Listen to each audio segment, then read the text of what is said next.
Yes, you know what? I will note all these questions and I will ask them later on. You're gonna have a Canadian flair for sure. All right. Sports. Talk. Line. Do you guys even know where Vancouver Island is? It's not even close to Toronto. Okay, let's get things going.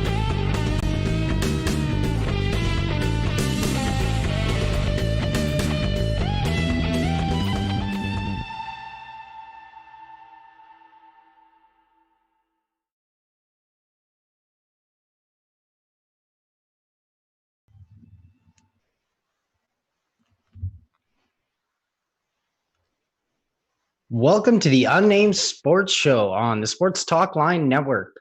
I'm your host, Joshua Griffith. Today marks my 5th episode.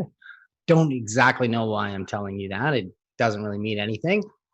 But I have a great show lined up for you today, but I always say that. So I have today, I spoke with Manuel Veth from TransferMarkt and Contributor on Forbes, and he'll join me to talk Bundesliga and football a little bit later on in the show. And we're going to talk a little bit later on with Vancouver Whitecaps FC goaltender Maxime Creepo, and he's going to join me here real shortly. So lots of sports going on, so we're just going to get right into it right now. The NHL has some news. Elliotte Friedman of Sportsnet has reported that it was actually just before lunch today that the qualifying round will be a best of 5, and the remainder of the series are going to be best of 7 series, which is good, keeping it at 16 wins to win the Stanley Cup. I like that. Something else I also like is the fact that the NHL will be reseeding teams after every round.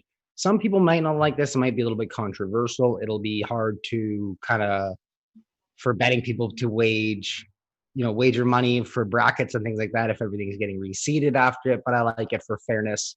The top seeds do need a little bit more of incentive after they have to play this 14 round robin thing. Looks like the training camps will be pushed a little bit back into August, which I don't mind either, because then I get hockey basically starting on my birthday, and I never have that. So I'm very happy to be joined by my first guest right now from the Vancouver Whitecaps is Maxime Creepo. So he's just connecting here. And one of the things I love about doing a live show is I have to just go with when my guests have time. So he is at the opening of my show, and I'm going to push the monologue back a little bit further until the middle of the show.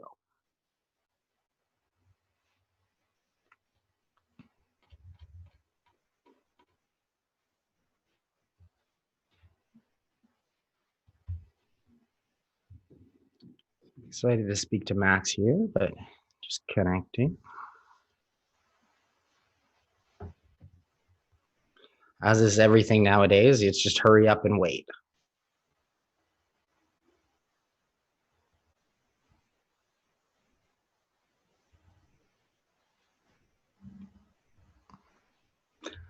There we are. Hi, Max. How are you? I'm doing great. Thank you very much for joining me. Good, no problem. Is the screen better like this? Or there you go. There you go. You're perfect like that. Perfect. The other way, you were sideways. Okay. So thank you very much for joining me. How are you doing? How is Christine and the rest of the family doing during these difficult times? Yeah, everyone is good. Christine's been working from home until further notice, and then she's been home like pretty much everyone.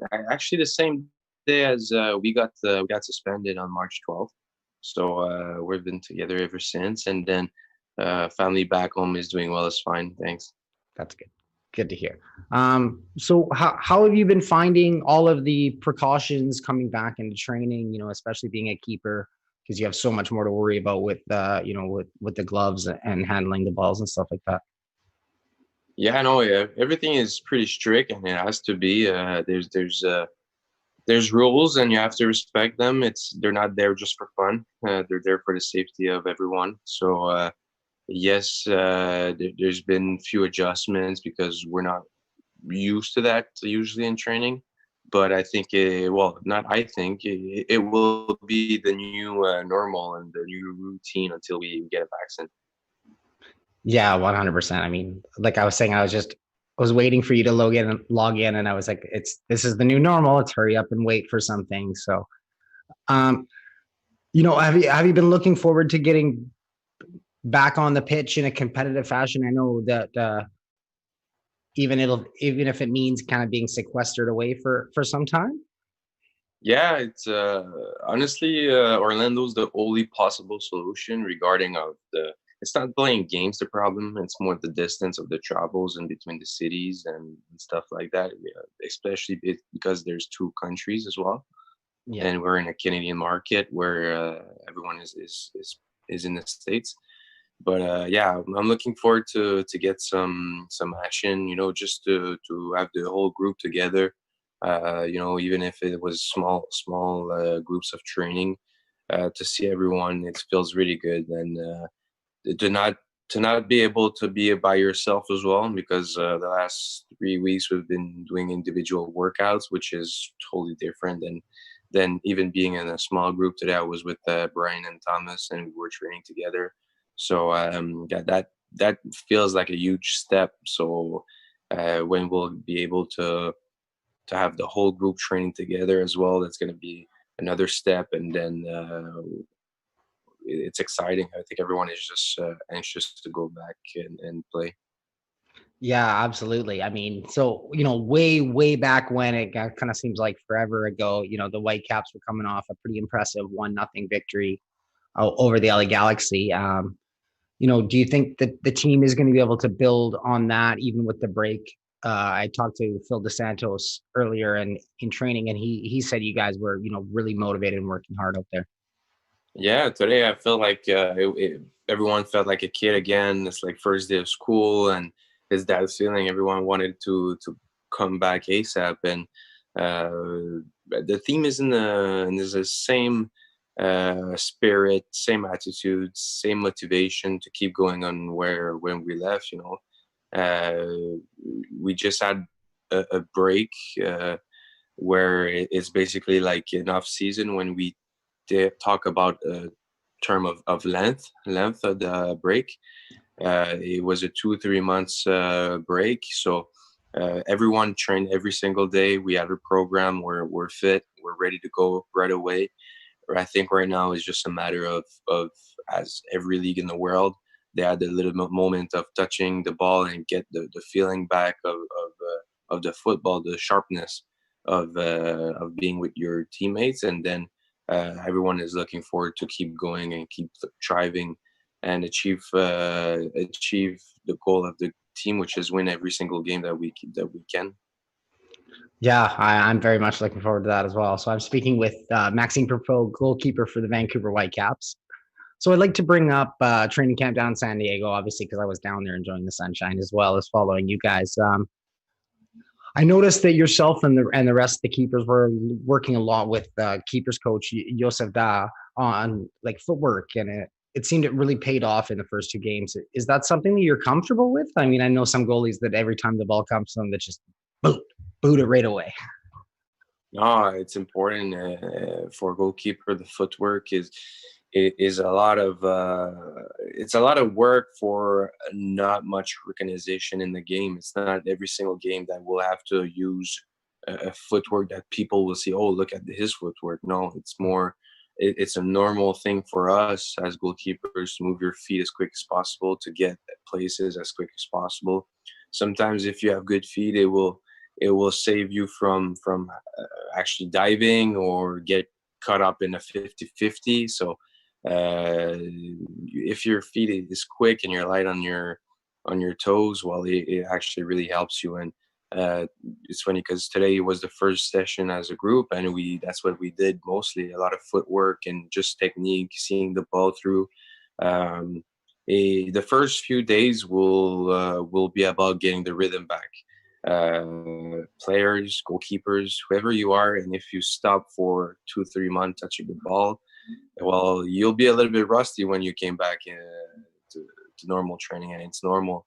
So after a few days, that rust will just go away, and we'll be back on our normal ways.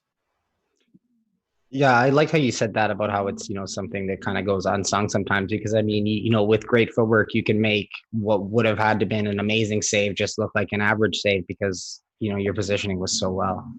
Yeah, exactly. And that's a part that I enjoy as well. It's like sometimes there's good action that is coming and I'm like, okay, I need to figure out my footwork before the dives happen, and sometimes my footwork is not there and I have to react, and it's a great save, but I know, okay, I should have maybe caught it instead of parrying or stuff like that. So but it's always good to see, every ball is different, to see what you can do every action.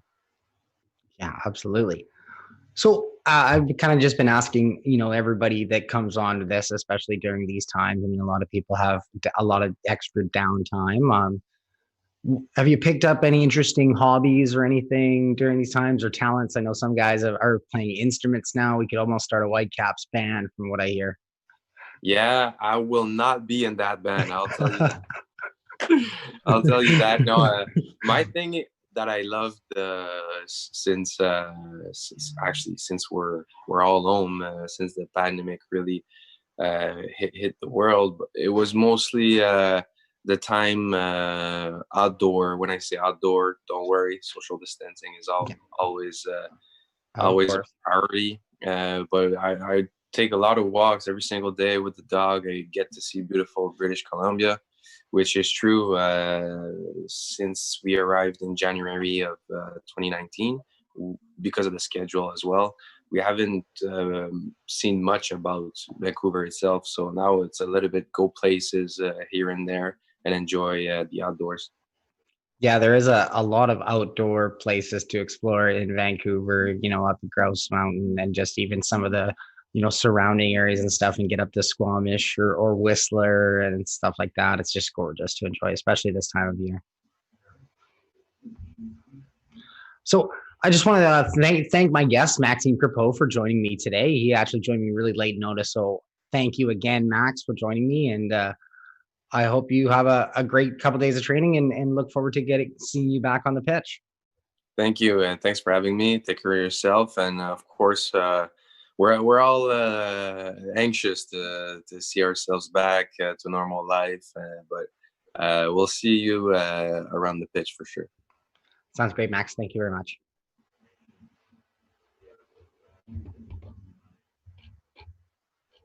It's all good. It's in it. It's in the box. It's in the box. Perfect. All right. Thanks, man. Josh, take care of yourself. Thank you. Have a great day. You too, man. See you. And that was Maxime Creepo in the box, as he'd like to call it. We wrapped that one up. So want to thank him very much for joining me from the Vancouver Whitecaps, goalkeeper.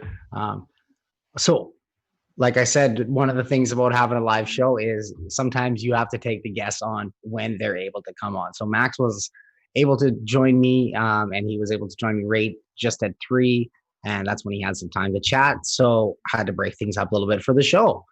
So I will get back into my sports monologue. Roll up they're already rolled up. Like I didn't miss a beat. So I just covered the NHL news, and luckily I hadn't started on the next topic yet when he got on. Thank you to Lee for letting me know that he was there. So the Bundesliga continues to move right along, and Bayern Munich just pretty much solidified the top of the seed with a 5-0 win against Dusseldorf. And guess who scored again? Alfonso the Roadrunner Davies. Okay, it was a bit of a ticky-tack goal, but I'll take it. Jadon Sancho scored a hat-trick for Borussia Dortmund in their 6-1 smashing over SC Paderborn. The race for the top of the table is pretty much wrapped up. Like I said, there's a little bit of a race for 5, 4, and 3. I don't know if anybody will catch Borussia Dortmund, but I will have Manuel Veth on to chat a little bit later, and he's from TransferMarkt and Forbes to talk a ton of Bundesliga and football in general. And again, I apologize to Manuel if I'm butchering these things too hard. So keeping along the lines of football in Europe, the Premier joins the Bundesliga with being back up and running. They had games on this week. They're Sporting versus Victoria SC should actually have just wrapped up momentarily. Don't have the score handy for that one, but that's fine. Other European leagues that haven't canceled their seasons will also be starting up to resume play.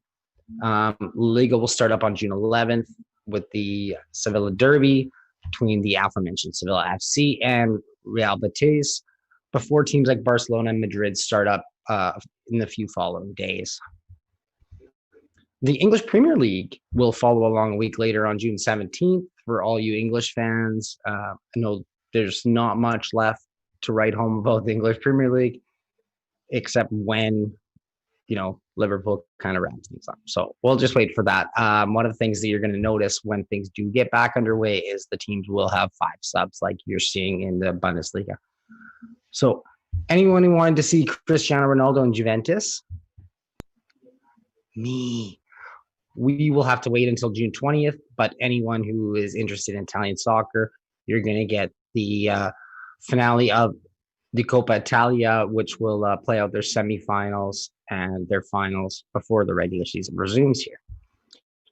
So switching over to football or soccer on our side of the continent in North America, after a couple of nervous days between the league and the MLS Players Association, actually players were not attending the voluntary training for some teams for the last couple of days. Yesterday brought a lot of good news for North American soccer fans. The MLS will start up at the beginning of July, as previously thought. They will head down to Orlando and play in kind of like a World Cup style tournament with all 26 teams. It's yet to be decided the overall total format of that, but it looks like they're going to play 3 games at the beginning that will count towards a regular season and then kind of a tournament. But we'll get more information as that all rolls along. Commissioner Don Garber has said the tournament will last no longer than 35 days. The MLS has also given players who have pre-existing conditions or who have family members with pre-existing conditions the ability to opt out of the tournament for obvious reasons, which I think is a great idea. We've already had some big names like Carlos Vela and Chicharito Hernandez who have opted out, and we're probably likely to see more depending on, the status of people's families. Like they both have wives that are pregnant, expecting kids, and also too, it's really not worth it to go down it and risk things until there's, more concrete vaccines, like Maxime said a little bit earlier when we talked. The NBA, who is also heading to Disney World, they unveiled a 22-team resumption after the Board of Governors voted 29-1 in favor to resume play. According to a Adrian Wojnarowski bomb earlier from today. Okay, I am going to need a drink of my coffee here before I get into this next part because it gets a little bit complex. Okay. So you thought when the NHL rolled out their plan for a return, it was going to be complicated? Wait for this one. There'll be 22 teams. We're going to have the top 8 teams in the Eastern Conference. You're going to have the top 8 teams in the Western Conference as seeded when they finished or when they, stopped play after the Rudy Gobert incident. Now, after that, they'll have the next teams that are within 6 points. Sorry, I'm even confusing myself trying to read what they're actually doing. So any team that was in 6 points of 8th place will also be invited. So you think it might be kind of even on both sides. No, we're going to get 5 more teams in the West and then only Washington in the East. Now, they'll play 8 regular season games. And if the 9th place team finishes within 4 points of the 8th place team, those 2 teams would play a tournament, with it being single elimination for the 9th place team and double elimination for the 8th place team. This would all start on July 9th, with training camps and the season getting back underway on the 31st, ending no later than October 12th. Okay, that was a mouthful. The NBA Commissioner Adam Silver must have felt a little bit weird not announcing everything first. So they decided to just roll out their plan for the entire offseason and next year. They're going to have their draft lottery on August 25th. They're going to move right along with the NBA draft on October 15th, right after the season ends. Free agency to follow 3 days later on the 18th. And then they're going to have training camp start for the 2021 season on November with a December 1st start date. So that will be interesting. And let's go Raptors. We got some exciting UFC news. It's a big card this weekend from Vegas, especially for us up here in Canada. Felicia Spencer will be an underdog against Amanda Nunes for sure. And my colleague Rado actually made sure to make a note of that in his article previewing the event. You can check that out in one of the links down below. And of course, on the Sports Talkline website. I, for one, think it'll be a bit more evenly matched, but what do I know about the UFC? So I have been watching a lot of the Blue Jays Rewind games on TV during all of this and would very much like to see Major League Baseball follow the Korean Baseball Organization's footsteps, and we would have been watching baseball live by now. That has not been the case, and now we have another setback as the league has rejected the Players Association's plans for a 112-game season. I'm not going to get into the business aspects of, the contracts and everything thrown back and forth by each side. But it seems like week after week, I want to come on here with my baseball glove and just start yelling, play ball, but I do not have the chance. I'm let down constantly. So for someone who never disappoints, my interview with Manuel Veth from TransferMarkt. And that was an absolute blast to do this morning. I was just getting up ready to do it in the morning when he messaged me and said we're going to have to push it back about 45 minutes as there was some big Bundesliga news dropping and English Premier League news dropping in regards to transfers. So he was going to have to finish that up and then he would get right on chatting with me. So I don't know if Lee has that all queued up for us.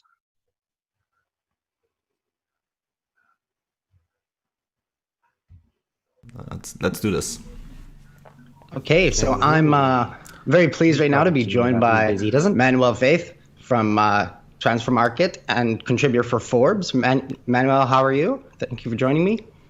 Yeah, I'm doing all right. How about you? I'm doing great, thank you. Just asking everybody how they're doing during these times. How are you and your family staying safe and all that stuff? Yeah, it's definitely strange times. This. I think like you, I am based on Vancouver Island for most of the year. Currently all of the year because we're not really traveling. Yeah. I split my time between the Canadian West Coast and Germany, and right now that splitting has literally gone down to just staying here, which has been hard because usually I travel back and forth between here and Germany to cover the Bundesliga, and that's obviously not happening right now. The life has been very restricted, but at the same time, I'm one of the very few fortunate people that have full-time work, which is a huge privilege, especially in this industry, and so we're doing quite well. Yeah. Well, good. So, speaking of everything being down, we do have the Bundesliga back in a big way, and so what has stood out for you so far the most in this kind of new era of sports? New era of sports, yeah. I hope this is only just a brief moment in time for how the sport is going to be like, but obviously the Bundesliga, a big selling point for that league is the fan culture, and fan culture is currently not happening, and that's a sad reality of this virus. It lives and strives in big crowds, and big crowds is just something that we can't have in the Bundesliga. So it's unfortunate in some ways that that's how it is. I am very happy that the football is back again. I work in the industry. I'm one of the 56,000 people that is directly employed by Bundesliga football. It's a huge part of the economy in Germany. It's a big part of the economy worldwide. Sport in general is a big part of the economy worldwide. So like every other industry, it's tried to come back and survive in these very difficult times. And I'm glad that the Bundesliga has found a very good way of dealing with it. I mean, I was in close contact with the DFL, the governing body of the Bundesliga. I've spoken to Christian Seifert, who's the CEO.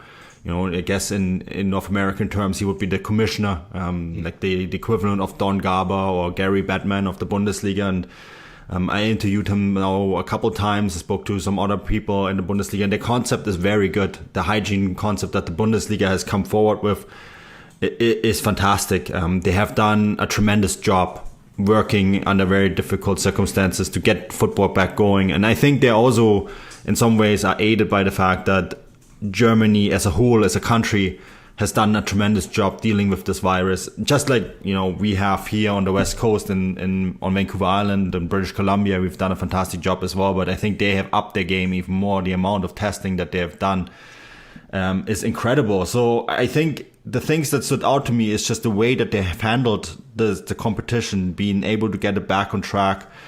And the sport itself, I thought, actually has been pretty good. I think the football has been a lot better than many people expected. Is it missing that element of fan culture? 100%, but we're just not going to get that right now. No, I mean, and the football has been amazing. I did not think that it was going to come back and just be full force right away. But something that you mentioned about the fans, I mean, I talked to Marcel de Jong last week from Pacific FC, and he mentioned, you know, something that he was really sad about is getting back without having the fans there. So you can tell that it's really important to the football players too.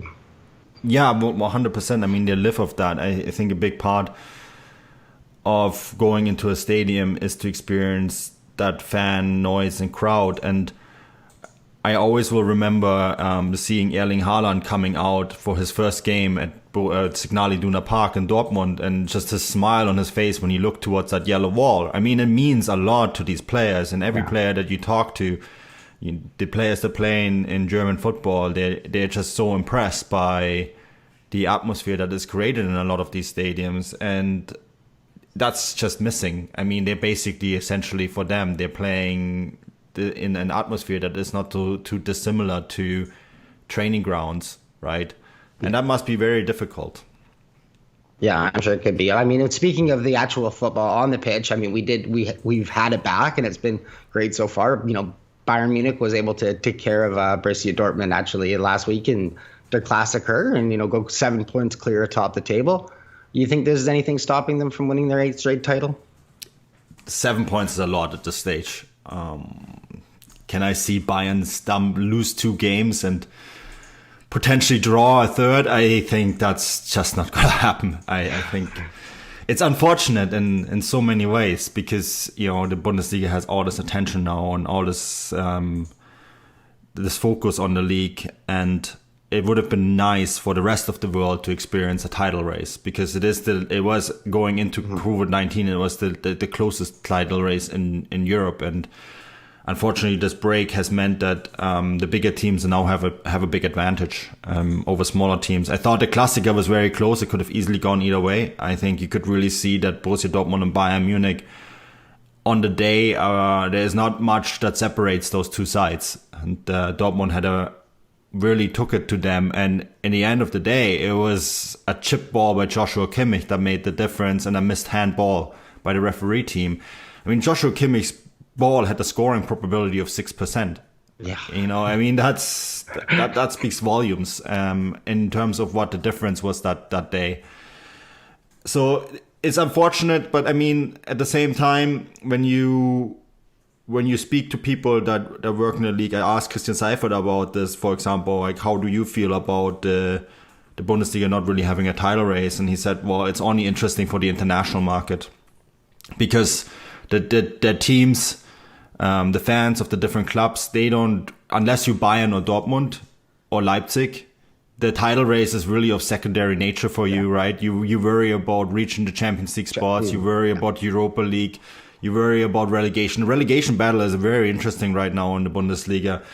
Yes, international fans maybe don't care that much about that, but internally, and that's domestically, which is their biggest market by far, it's still, I think, a very interesting league.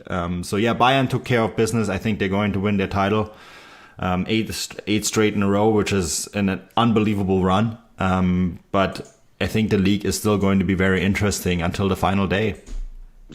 Yeah, there's definitely going to be some battle. I mean, even for second, they can second, third, and fourth are all still kind of muddled in between each other. There's not too many points separating them at the moment. So speaking of Bayern, I mean, I'm not going to bring up Bayern without obviously talking about the Canadian kid, Alfonso Davies. So is he the best left back in the world, or are we just all skewed because of the limited football we're watching right now?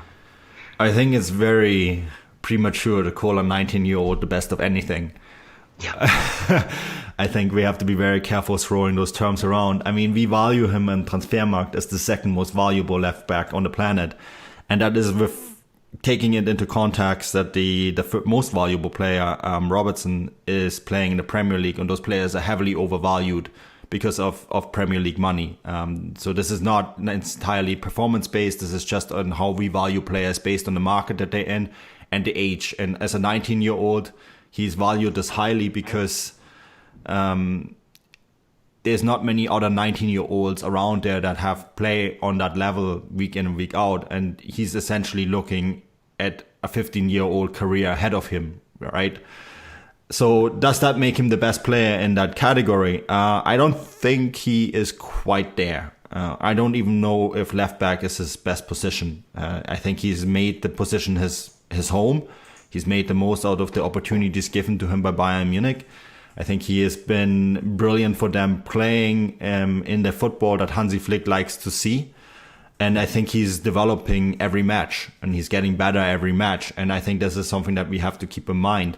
And I think that he is very fortunate that he went to a club, a big club, one of the biggest clubs in the world. There's not, if you're Bayern, you basically reach the top of the pyramid. Yeah.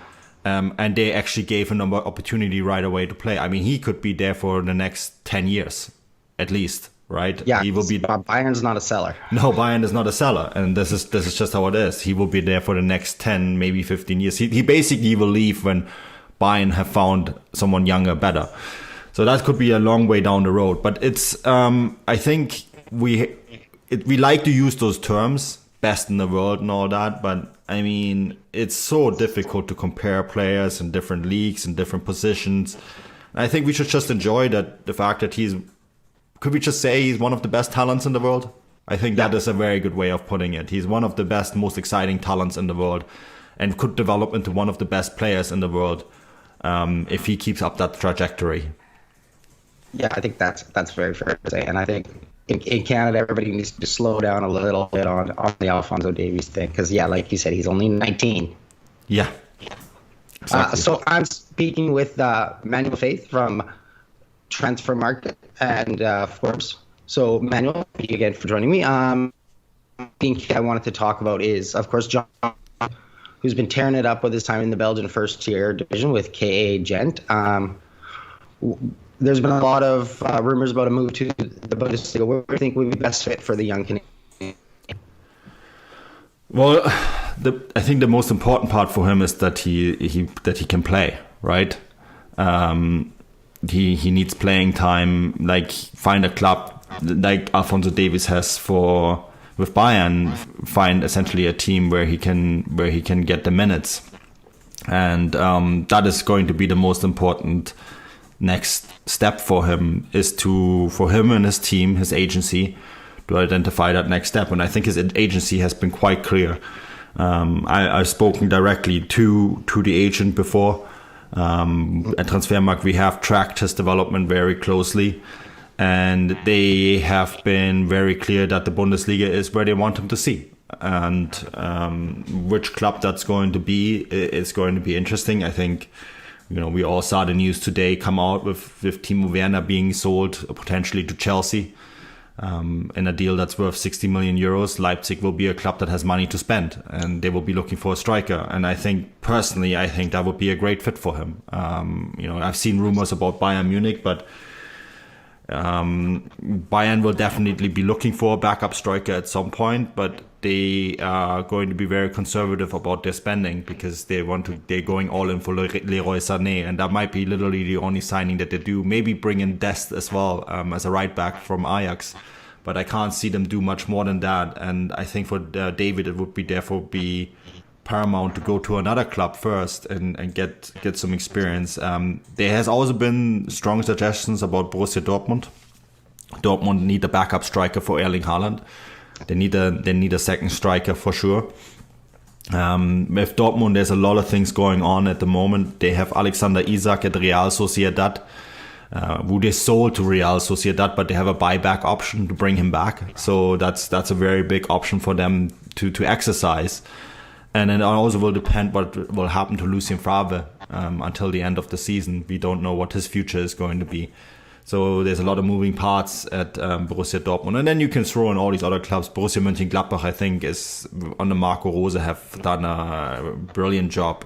They are an exciting team to watch. They're probably just the right level for him too, where he could play a ton. And then there's Bayer Leverkusen, which I also think is an interesting club, but they have been recently linked to Caio Jorge and Gutierrez from Uruguay. So I'm not sure if they might be going a little bit of a different direction at the moment. Yeah, and I mean, it's like you mentioned, Alfonso, what best fits for him at time. So let's talk a bit about the Canadian national team. I mean, do you agree with the way that John Herdman is utilizing Alfonso Davies? What chance do you give Canada if they go through with the 12-team qualifying hex for the CONCACAF for World Cup 2021? So I am not the biggest fan of playing Alfonso Davies in the position that John Herdman has used him. I think you need to play your best attacking players in their attacking positions.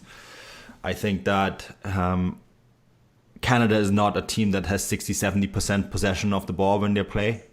And that is a big part of why Davies has been successful playing for Bayern where he's played. Because he can, with a high possession-based team, you can afford to play very high up the field.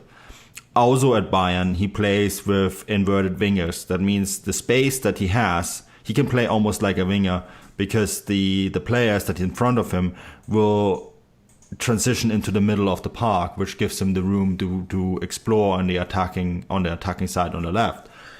And we don't have that in the Canadian national team. I think we have to be very careful about taking different systems of different teams and thinking that they're the same, because they're not. Canada and Bayern Munich are two very different setups.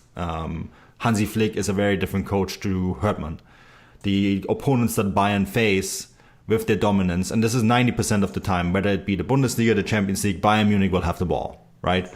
They are a team that will win 95% of their games. That's just how it is. I mean, they went to Chelsea and demolished them 3-0, right? Sure. And you don't have that with Canada. We don't go to Mexico and demolish them 3-0. We don't go to the United States and demolish them 3-0. That's just not how it is. We are not a possession-based team. Most of the time, Canada will be playing countering football. That means you can't have your left back playing all the way in attack. It doesn't work that way. And that's I stay to that opinion. I think that you will have to utilize him differently when you play for Canada. And I always think that's something that we fall into a trap into this country, because we're seeing players do well in certain positions. And they have a very similar debate down in the United States. I go on a lot of shows in the United States to speak about the many Americans playing the Bundesliga, and they see that one of the American players plays in a certain role for the club. And I'm saying, look, that might work for the club with all the players around him in this setup. That doesn't mean that's his best position in the United States. So it's the same for Davies.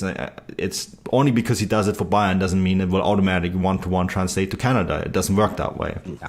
As for the qualification group for the 2022 World Cup, I think it's good news. I think the setup that CONCACAF had set up for qualification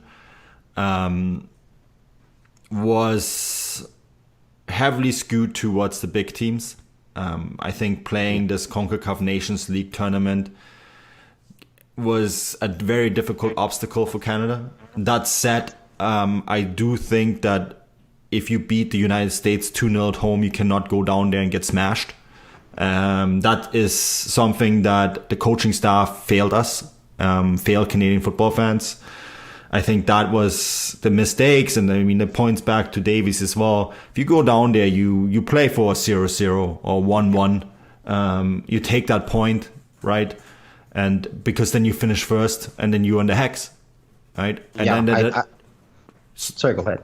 Yeah, and I think that the failure to set up friendly games to ensure that we have enough points in the coefficient, that's unexcusable as a soccer association.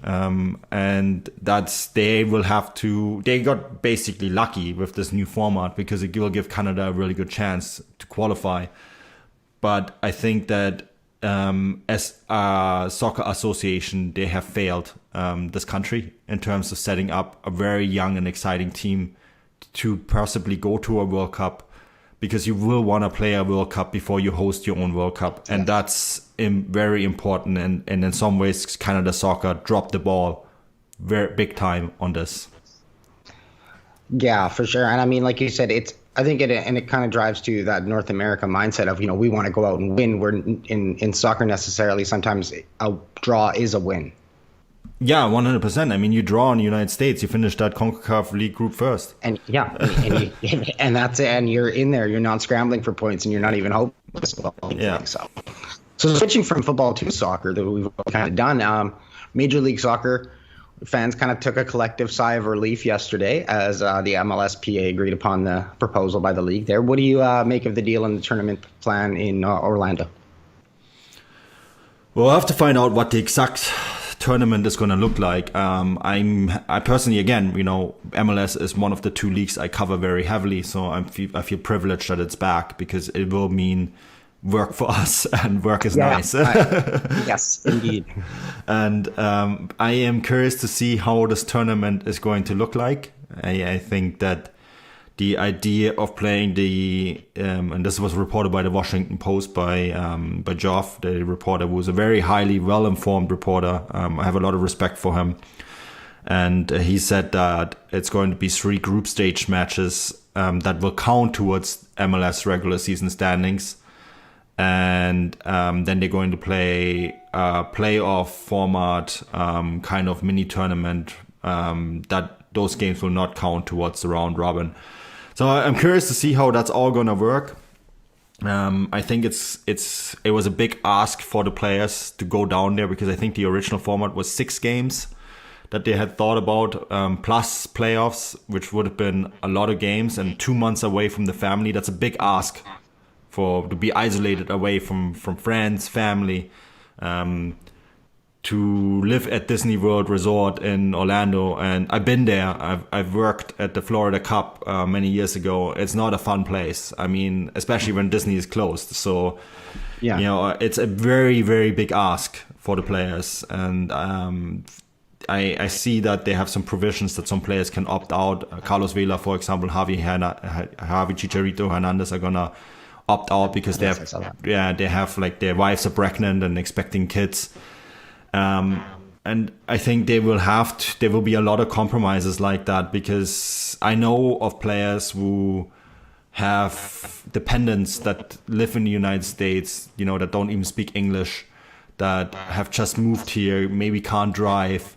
The situation in the United States is scary overall right now. And to have people being at home, not necessarily not being taken care of, and in some cases that's literally the case, is something that the players will have to debate with themselves and make the tough decisions on that. And I think that is something the league will have to come to terms with.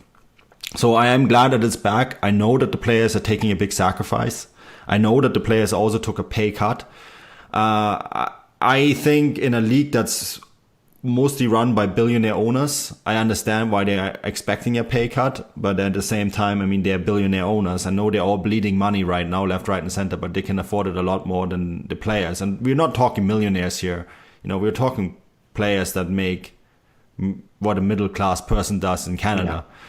And so 7.5% or even more is a lot of money for them. And I think that is something I can understand the players why they're upset about. We're not talking here Premier League or Bundesliga or La Liga or Serie A, where, you know, when you take a 20% pay cut, you're still a millionaire. Yeah. That's not the case here. And so for the players to take that pay cut is painful for them. But then at the same time, a lot of people around the world have faced that same reality at the moment. Yeah, the difficulty a lot of us have to face, and it is a difficult one for them. And I mean, a lot of people probably don't know that a lot of MLS players don't make that much money. I mean, it's just under $80,000, and living in some of those bigger, not that money. So.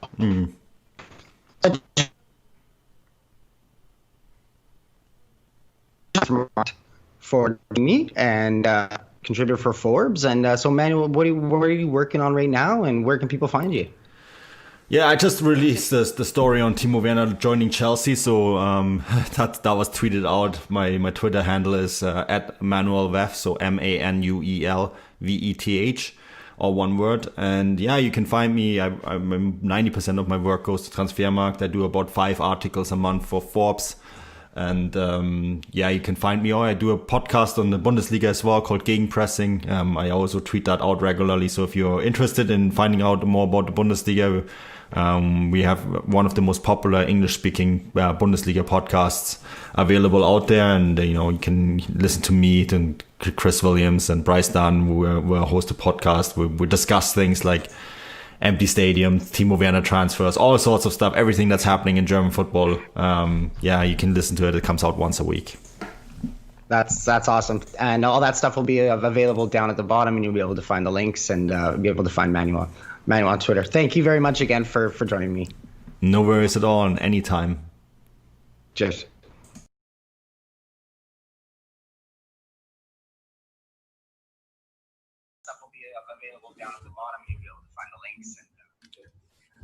So I hope you enjoyed that interview with Manuel Veth from TransferMarkt. I think I actually got it right that time, because I pretty much spent the whole time in the interview butchering it and butchering his name, which I have messaged him and apologized several times for already. So that was an absolute great conversation we had this morning. We had it set up actually for a certain time, and we're getting things all set up on the tactical end. And he messaged me. He says, "You know what? I got to go. There's a story breaking."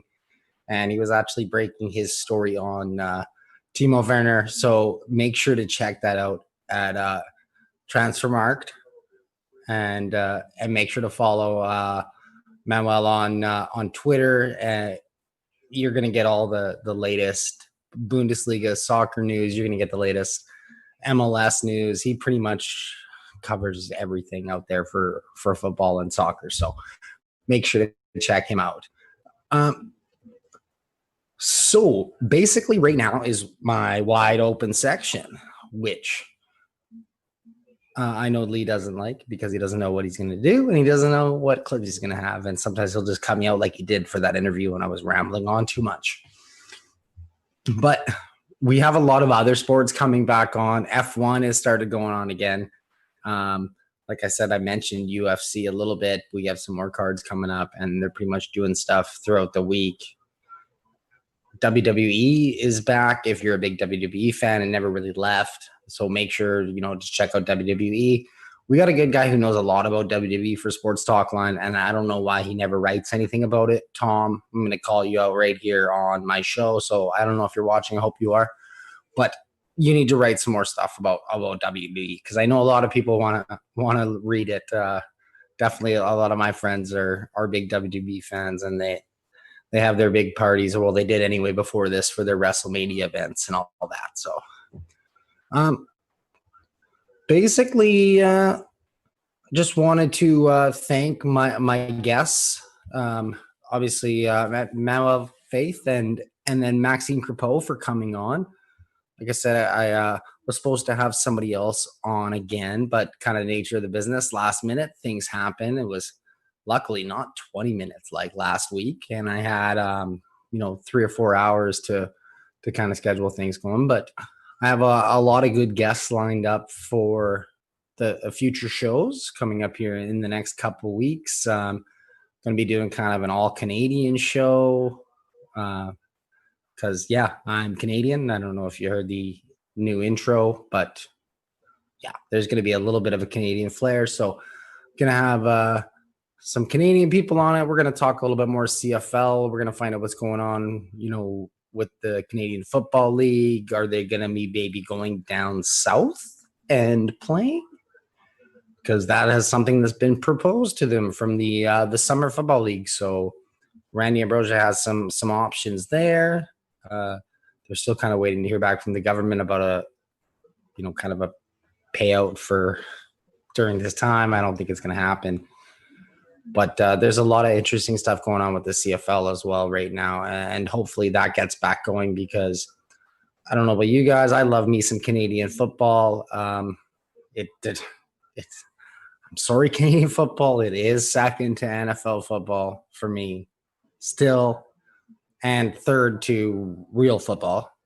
But I still do love watching me some Canadian football. So I hope that gets all dealt with and we can have some 3-down football back. Make sure that you guys follow me on Twitter at, I didn't see it. I didn't change it. Rookie move. At Joshua Griffith 0 on Twitter, and make sure to check out Sports Talk Line's website. Make sure to like and subscribe down at the bottom to our YouTube channel, and make sure you tune in to all of our shows. We got lots of different shows coming at you daily. Most of them are at 3:00, which makes it really easy for you. I know it makes it easy for people like Nate No Remorse Strody, who was on my show last week. I know people really enjoyed him, so I might have to have him back. But I'll have to make sure that Lee is quick with the censor buttons. But he knows my show is PG rated. Want to apologize to Maxime Creepo because I failed to inform him. I guess I thought I did that the show was live. So I'm glad we got it in the box, and it wasn't, because me and Max are a little bit friendly. So I'm glad it wasn't something else that he or I would have gotten in a lot of trouble for. So that was good. And I'm sure, Max, I'm going to make sure I reach out to you after this and apologize again for that. So I hope everybody enjoyed my 5th episode of the Unnamed Sports Show. Like I said, I had some new music for it, and that was produced by my roommate, who is quietly hanging out over there in his room, thankfully. But he did the music for it. So, I would give him a shout out on Twitter, but he doesn't like that. But if you guys know who my roommate is, then, you'll know, and you can tell him when you see him or let him know and give him some love yourself. I've also got some exciting new news about graphics for the show. So kind of moving things forward, I like to think I get some good guests and everybody enjoys, their hour a week with me. If you don't, I really don't know why you're watching it. You've probably just turned it off. No, don't turn it off. But so I'm going to get some cool new graphics. So when I'm doing things like the pre-recorded interviews, or I have a little bit of time where I have to transition to a guest. We're going to get some really fancy stuff up from a local graphic designer that I know who's doing some things. So we're going to have some fancy Sports Talk Line stuff. And I'm actually, what I heard? They're actually going to invest in a mug for me. So Lee, thank you. Thank you. I will thank Van and Rado for this mug when I get it. I'm really looking for, I know you guys are breaking the bank on the Sports Talk Line mug, but anything to get the Sports Talk Line name out there, right? Okay. So thank you very much for joining me. Again, subscribe, like, all that stuff. Follow me on Twitter. Follow me on Facebook, Instagram. I don't have a TikTok, but Sports Talk Line's got a TikTok. So follow on everything like that. Make sure you like and subscribe. And as always, love sports, all sports. For the Sports Talk Line Network, I have been Josh Griffith for the Unnamed Sports Show.